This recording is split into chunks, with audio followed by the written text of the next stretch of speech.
Even after what happened in the previous two movies, we're still talking about the continuation of this project.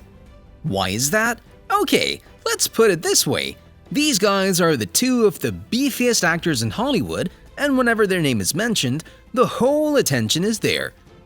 But seriously, now with the Expendables on the horizon, we keep getting more information related to this amazing franchise. So stay with me until the end, as I have some really interesting news to share with you. Now let's kick off with a short recap. Based on characters created by Miles Chapman and Arnell Jesko, Escape Plan is an American prison action thriller film series. Over the years, Sylvester Stallone has fronted several franchises, but Escape Plan doesn't really rank that high on the list. Following the success of Rocky, Stallone thought this would be a great movie, but had trouble following the movie up with a solid hit. He decided to take the reins himself, so instead of making Rocky 2 with original director John G. Avildsen, he went in a different direction. Anyway, let's talk a little bit about Escape Plan: The Extractors. I know, the reviews are terrible, but may I start like this? The third movie was definitely much better than its predecessor. The movie was directed and co-written by John Herzfeld and Miles Chapman. Escape Plan: The Extractors still lacks the drive of the first, even though I can easily say that it was stronger than the second movie. Dia Zhang and her bodyguard and head of security Bao Young are searching for a place to set up in America, factory locations in Mansfield, Ohio, for her father's company. After they find the place, Dia is kidnapped by Lester Clark Jr. The kidnappers leave Young unconscious and leave her with a flash drive addressed to Ray Breslin. Breslin crosses paths with Shen Lo in Los Angeles. Shen Lo is a former Zhang Innovations bodyguard, and they're both after Dia's father, Wu Zhang. Wu's company is responsible for building covert prisons around the world. Okay, back to the story. Shen takes the USB to Ray and his team. In the meantime, Bao somehow gets there as well, showing his drive with the prison in the background. Ray will try to get in touch with Trent, who organizes the way there.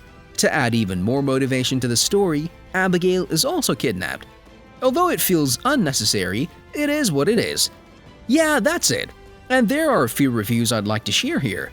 While this film is better than its predecessor, it lacks the spark of the original and is, ultimately, just another vaude action, said Noel Murray from Los Angeles Times. Herzfeld provides pleasingly mean energy, stuffing the effort with violence and anger, even managing to pull off something that's eluded the series up to this point, genuine surprise, said Brian Orndorff of Blu-ray.com, giving it B- grade.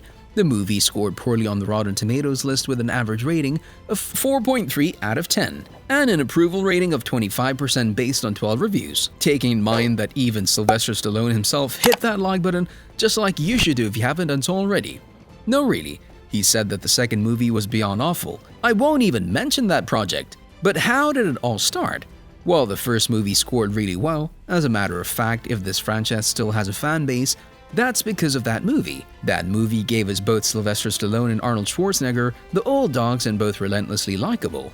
I bet it was a real delight for the Swedish genre director Mikael Håfström to work together with Terminator and Rambo in this prison break flick. Inside the tomb, he covers their hushed conversations, and you could feel every single flicker of chemistry that goes between these two amazing human franchises. In this movie as well, Stallone's character, Ray Breslin, is hired to show correctional facilities their security weaknesses, since he's the world's leading prison escape artist. His latest assignment is to escape from an uncharted holding facility for criminals, or what used to be called the Black Site. The tomb is a place for high-level gangsters, warlords, and the disappeared among terrorists. Just like Blackwater, the tomb is also one of those profiteering private enterprises which thrives on doing dirty work for the powerful. Welcome back. Thanks. So yeah, the whole movie is a mishmash of strange but good ideas held together only by Arnie and Sly. But I can't complain about anything.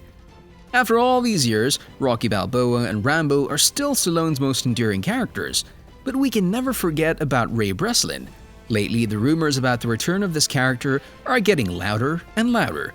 We don't have the exact release date of the fourth movie, but we know there are some discussions on this topic. If you don't believe in this, well, you can start now because nobody thought that we'll get the third movie either. Stallone has been known to be honest about the quality of his work, so when talking on Twitter with the fans he admitted that the second movie was, I'm quoting him, beyond awful.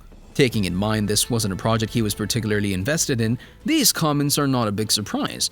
More than any other actor in Hollywood, Stallone is known for embracing the sequels for both their inbuilt commercial appeal and as a way to continue exploring the same character. Let's take, for example, First Blood, the first movie that introduced John Rambo, and the sequel Rambo First Blood Part 2.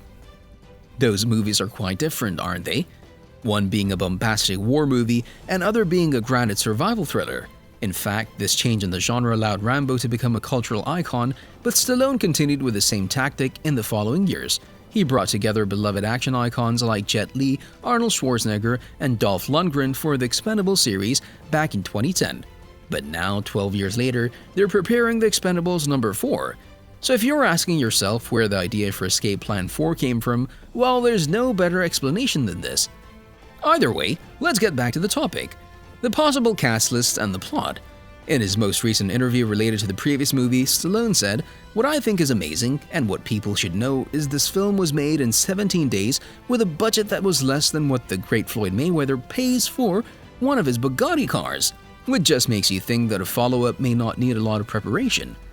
But the enthusiasm Stallone has for it is one of the things keeping this franchise afloat.